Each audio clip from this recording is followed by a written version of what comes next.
महाराज महाराज महाराज, इस नीच मोची माधव का प्रणाम स्वीकार करें महाराज।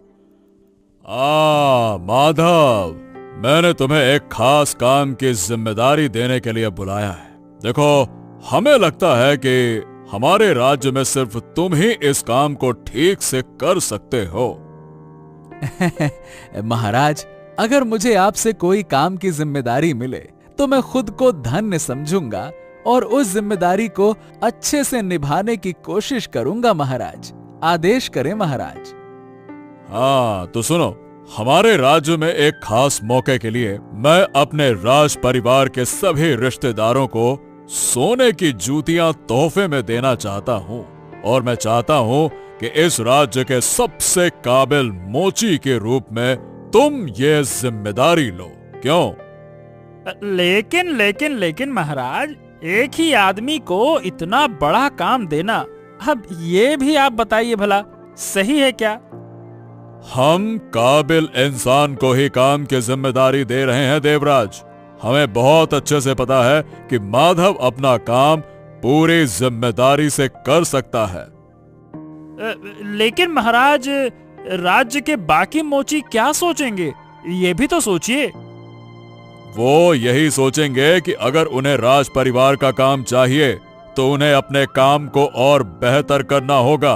वो माधव से काम सीख सकते हैं, और क्या, इसमें कुछ भी उल्टा सीधा सोचने की कोई आवश्यकता नहीं है।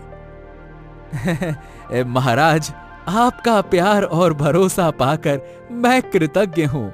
मुझे आशीर्वाद दें ताकि मैं आपकी दी हुई जिम्मेदारी को ठीक से निभा सकूं। हमारा आशीर्वाद तुम्हारे साथ है माधव। खुश रहो और काम को बहुत अच्छे से करो, ठीक है? हाँ, मैं भी देखूंगा कि आपका पसंदीदा माधव इतना बड़ा काम कैसे ठीक से कर पाता है। क्या किया रे मेरे शैतान बेटे?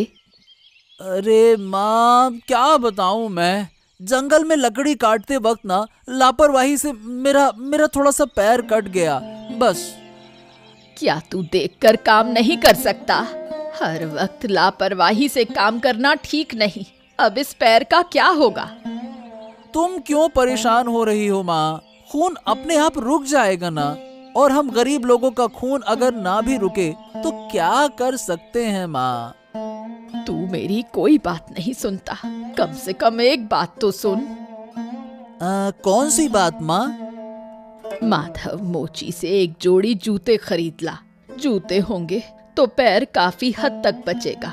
तू आज ही जा और एक जोड़ी जूते ले आ, जो तुझे अच्छा लगे कर। अरे माँ, तुम पागलपन क्यों कर रही हो? हमारे पास अभी जूते खरीदने के पैसे नहीं है। वैसे भी सब ठीक हो जाएगा, ये छोटा मोटा लगता रहता है और ठीक हो जाता है, इतना मत सोचा करो माँ। हाँ, काश जूते खरीदने के पैसे होते तो अच्छा था, लेकिन जब नहीं है तो क्या किया जा सकता है।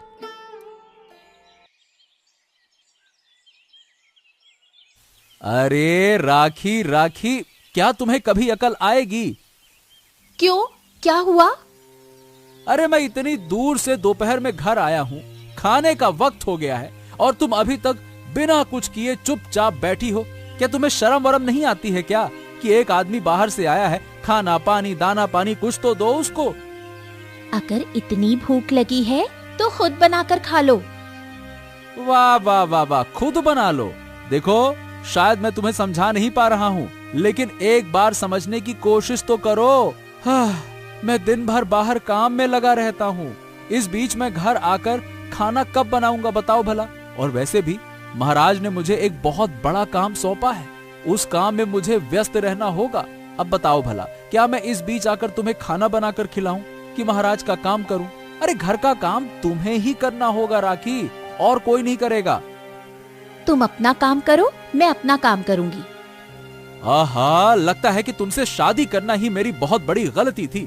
तुम इतनी आलसी और बेवकूफ लड़की हो कि मैं क्या बोलूं, तुम्हारी समझ में कुछ नहीं आता। महाराज के काम की जिम्मेदारी की वजह से मुझे व्यस्त रहना होगा और तुम्हें घर की जिम्मेदारी लेनी होगी। जो करना है करो, समझ गई?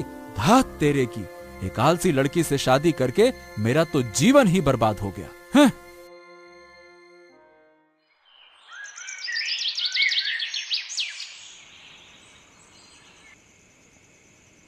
मैंने तुम्हें कभी इस तरह उदास चेहरा लिए बैठे नहीं देखा। क्या राजमहल में कुछ हुआ है? क्या महाराज ने कुछ कहा? अरे मैं दूसरी वजह से परेशान हूँ लीला। क्या है वो वजह? क्या मुझे नहीं बता सकते?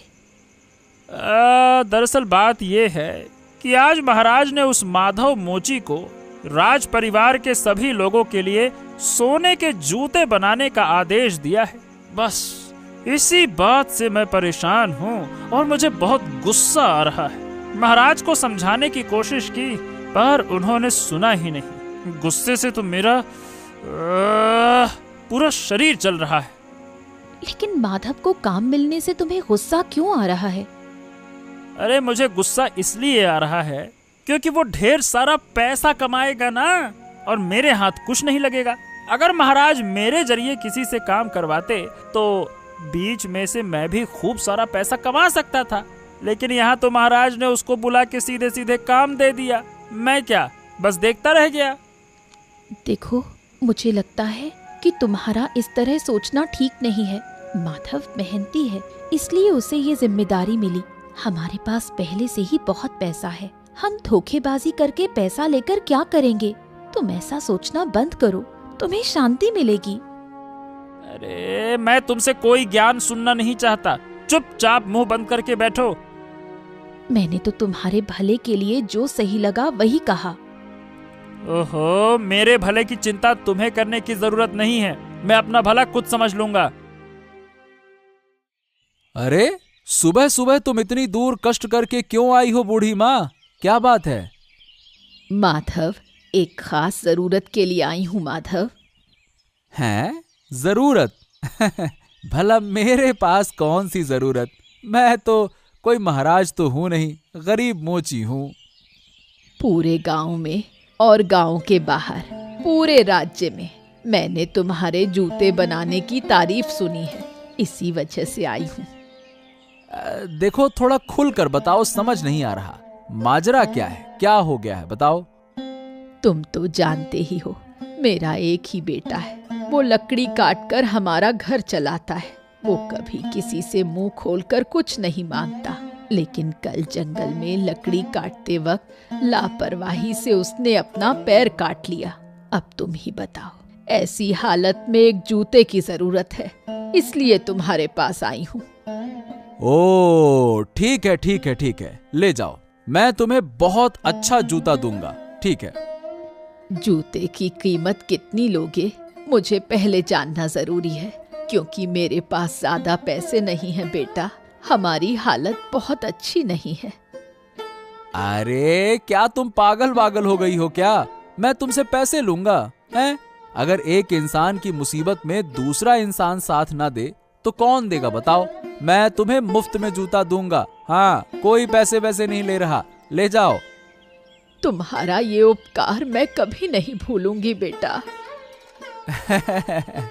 अब से अपने बेटे को कहना कि ये जोड़ी जूते पहनकर काम पर जाए, इसमें फिर पैर नहीं कटेगा। हाँ, ठीक है ना? जाओ जाओ जाओ जाओ। ठीक है बेटा। क्या हुआ रानी?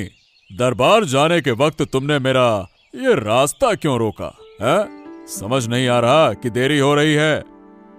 मुझे एक बात पर शक हो रहा है महाराज। शक? किस बात का शक हो रहा है तुम्हें? मुझे शक है कि आपने उसे एक मोची माधव को इतना बड़ा काम सौंपकर सही किया या नहीं। ओ, तो क्या तुम्हें मेरे काम पर भरोसा नहीं है क्या? है? हाँ, मुझे आप पर भरोसा है, लेकिन उस माधव के काम पर मुझे भरोसा नहीं है। क्यों? उसने तुम्हारा क्या नुकसान किया है कि तुम उस पर भरोसा नहीं कर रही हो? क्या बात है, मुझे खुलकर बताओ। नुकसान उसने कोई नहीं किया, लेकिन मुझे लगता है कि राज परिवार के इतने सम्मानित लोगों के लिए अच्छे जूते बनाने की जिम्मेदारी सिर्फ एक इंसान को देने के बजाय इसे कई लोगों में बांट देना चाहिए था। ओहो, और तुम्हें ऐसा क्यों लग रहा है? क्योंकि अगर वो गलती कर देगा तो बाकी लोग कम से कम उसे ठीक कर सकेंगे। उफ रानी, मैं माधव को बहुत अच्छे से जानता हूँ। मैं उसके हाथ का काम जानता हूँ। तुम ना इन बातों की चिंता बिल्कुल मत करो। अब देखो, हमें छोड़ो, दरबार जाने में देरी हो रही है। ठीक है, चलो हटो।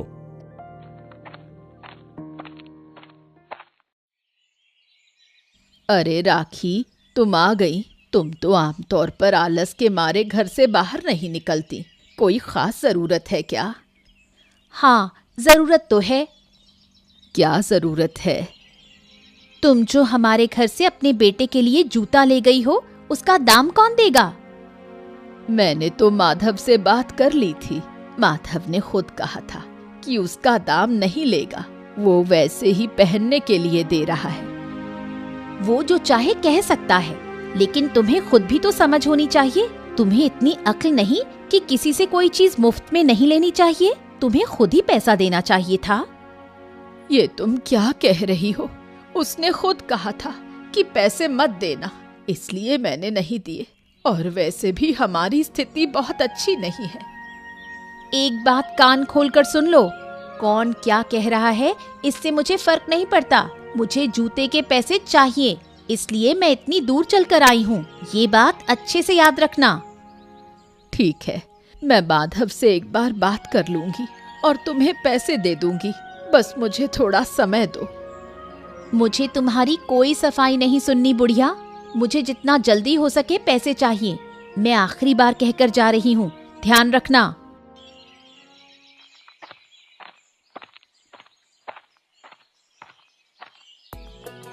अरे आदित्य भाई, हाँ, और बताओ, जूते पहनकर कैसा लग रहा है? देखो, कोई दिक्कत तो नहीं हो रही ना? बहुत अच्छा लग रहा है माधव दा। अगर तुमने मुझे ये जूते ना दिए होते तो मुझे कभी एहसास ही ना होता कि चलने में इतनी राहत भी मिल सकती है। हाँ, बड़ा मजा आता है चलने में। अरे ये सब तो ठीक है, लेकिन मुझे राजा साहब से एक बड़ा काम मिला है। लेकिन मेरे पास भरोसेमंद आदमी की कमी है जो मेरे साथ ये काम कर सके। अच्छा, कौन सा काम माधव दा?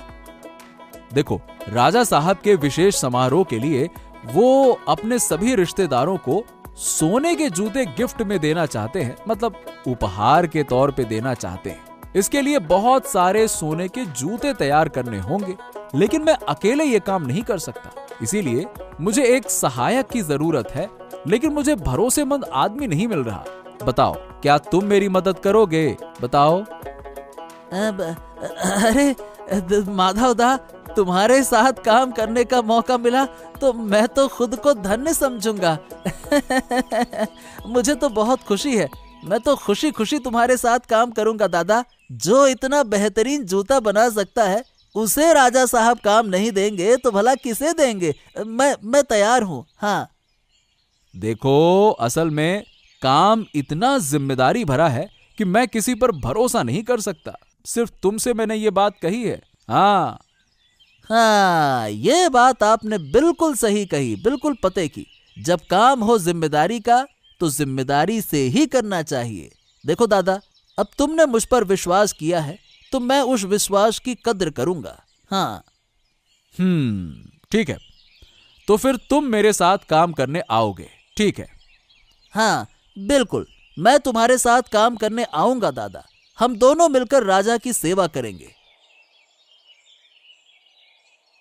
एक बात मेरी समझ में नहीं आ रही मंत्री, कि हमारे राज्य के गरीब मोची को जूतों का इतना बड़ा कॉन्ट्रैक्ट कैसे मिल गया? ये बात मेरे भी गले उतर नहीं रही रानी माँ, लेकिन अब राजा साहब का आदेश है, इसीलिए कुछ भी कर नहीं सकते। वो मामूली गरीब मोची क्या इतना बड़ा काम कर पाएगा? ये मेरी समझ से बाहर है। यही बात सोच सोच कर मैं 2 रातों से ठीक से सो नहीं पाया रानी माँ। क्या इसका कोई उपाय नहीं हो सकता?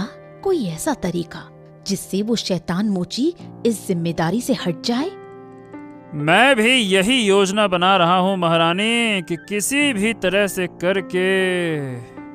सिर्फ योजना बनाने से कुछ नहीं होगा मंत्री, उसे सफल भी करना होगा। आप चिंता ना करें महारानी, मैं कुछ ऐसा करूंगा कि वो आदित्य इस काम से अलग हो जाए, तभी मुझे चैन मिलेगा। ऐसे तो मुझे चैन नहीं मिलेगा। तभी मेरा मन शांत होगा। मैं उसे ऐसी साजिश में फंसाऊंगा ना कि जूते बनाना तो दूर, वो इस राज्य में भी कहीं टिक नहीं पाएगा। तुम हर कदम की जानकारी मुझे देते रहो। जो आज्ञा महारानी, आप हमारा प्रणाम स्वीकार करें। तुम्हारा मंगल हो और उस माधव मोची का सर्वनाश हो।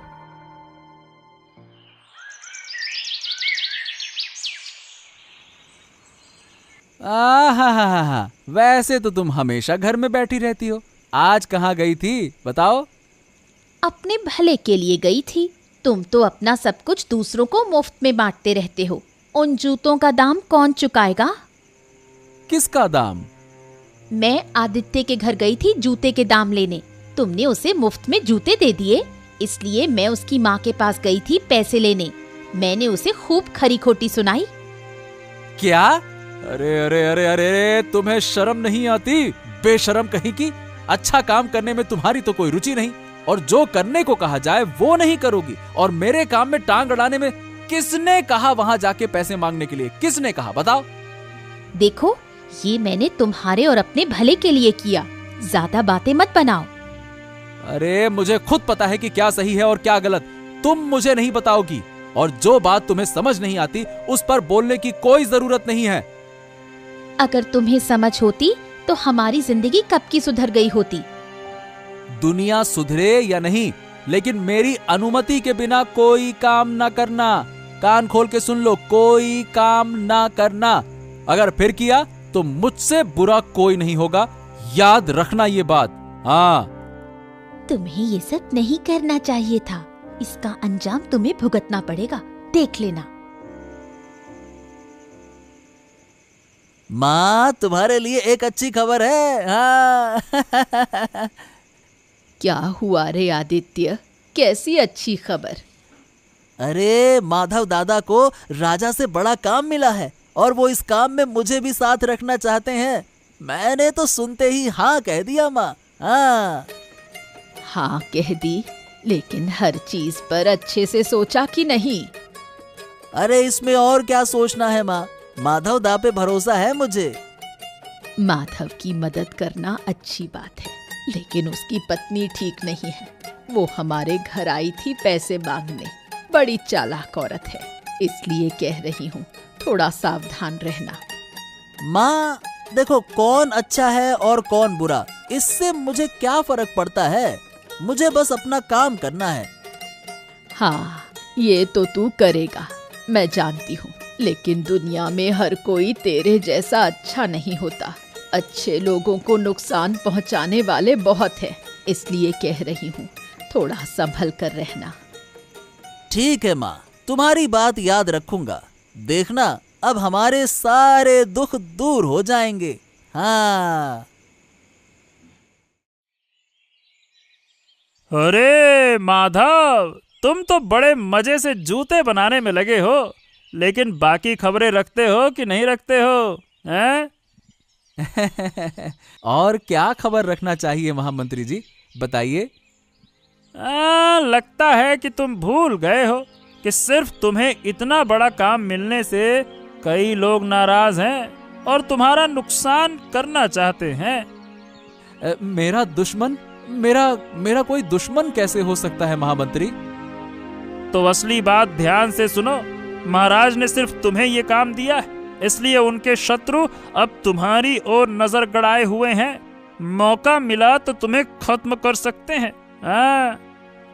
अच्छा, तो शत्रु मुझे मारने की योजना बना रहे हैं? सिर्फ योजना ही नहीं, वो कभी भी हमला कर सकते हैं। इसीलिए कह रहा हूँ, ये काम ही छोड़ दो। अरे ऐसे कैसे छोड़ दूं महामंत्री जी? राजा जी ने मुझे ये काम दिया है, तो उनके आदेश की अवहेलना कैसे करूं? अच्छा, तो फिर क्या चाहते हो? मरना चाहते हो क्या? ओहो, मुझे सोचने का समय दीजिए।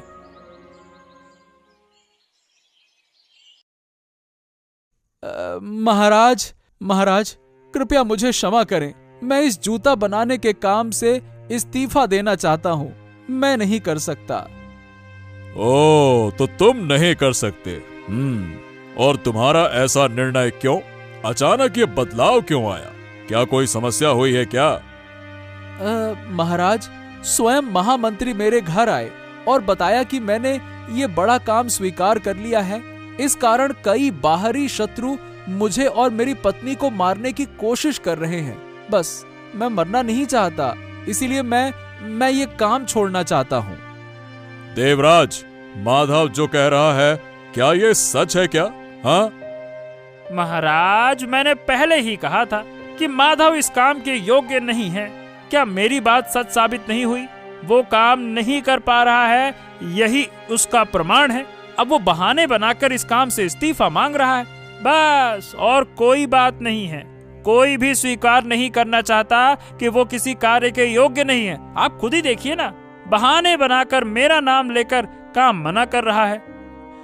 मंत्री महोदय, आप ये क्या कह रहे हैं? मैं केवल सत्य कह रहा हूँ महाराज। ये माधव एक धोखेबाज व्यक्ति है। इस पर विश्वास करके आप ठगे जाएंगे, ठगे। हाँ, मैं आपको सावधान कर रहा हूँ। ऐसे व्यक्ति को जिम्मेदारी देना उचित नहीं है महाराज। जिम्मेदारी केवल योग्य व्यक्ति को ही दी जानी चाहिए। हाँ। अरे, ये मंत्री महोदय का कौन सा नया रूप है? समझ नहीं आ रहा। अब तो मुझे खुद समझ नहीं आ रहा कि क्या करना चाहिए। उन्होंने मुझसे एक बात कही और महाराज से दूसरी बात कही। ओहो, अब मैं पूरी तरह से उलझन में हूँ।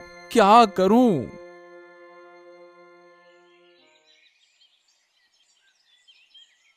हाँ, आजकल लोगों का व्यवहार समझना बहुत मुश्किल हो गया है राखी।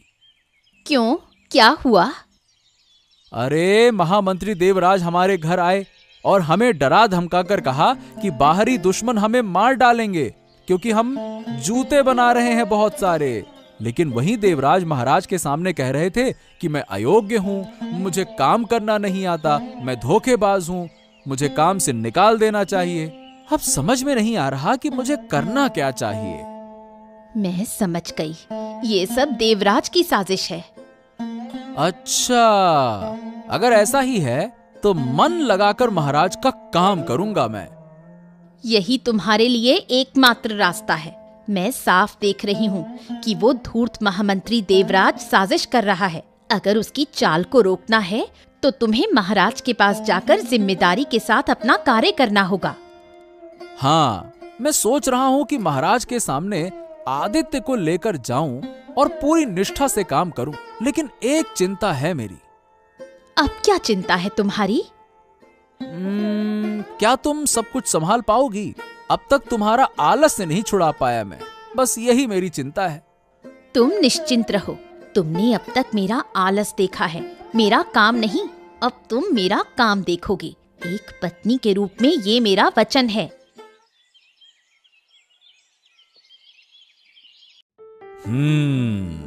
हम समझ नहीं पा रहे हैं कि ये बड़ा काम आखिरकार किसे सौंपा जाए।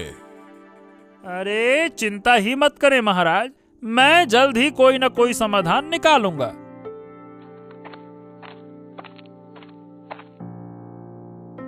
प्रणाम महाराज। महाराज, मैं इस पूरे काम की जिम्मेदारी लेना चाहती हूँ।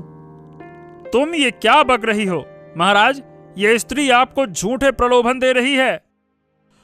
महाराज, जो महामंत्री महोदय आपके सामने हमारी बुराई कर रहे हैं, उनसे एक बार पूछिए कि वो सच में क्या चाहते हैं। उन्होंने हमारे घर आकर हमें धमकाया कि हम काम छोड़ दें और अब यहाँ कह रहे हैं कि हम अयोग्य हैं। सच्चाई ये है कि वो खुद नहीं चाहते कि हम ये काम करें, इसलिए आपको गुमराह कर रहे हैं। इसमें महामंत्री का स्वार्थ है और कुछ नहीं। धिक्कार है देवराज, धिक्कार है। आखिर तुम्हारा असली चेहरा यही था। हमें थोड़ा संदेह हुआ था, लेकिन ये सच निकलेगा ये हमने सोचा नहीं था। हमारे अपने ही दरबार में इतना बड़ा शत्रु बैठा हुआ है। अरे शत्रु क्या, तुम तो आस्तीन के सांप हो, सांप जो हमें ही डसने चले हो। देखो, हम तुम्हें अंतिम बार क्षमा कर रहे हैं। अगर फिर से ऐसा कुछ हुआ तो हम तुम्हें राज्य से ही निष्कासित कर देंगे और ये हमारा अंतिम निर्णय है। महाराज, महाराज मुझे क्षमा करें, मुझे क्षमा करें महाराज, मुझे क्षमा करें। राखी, मैं तुम्हें इस पूरे कार्य की जिम्मेदारी सौंपता हूँ। हमें आशा है कि तुम हमारी अपेक्षाओं पर खरी उतरोगी। धन्यवाद महाराज, हम अवश्य आपकी सभी अपेक्षाएं पूरी करेंगे।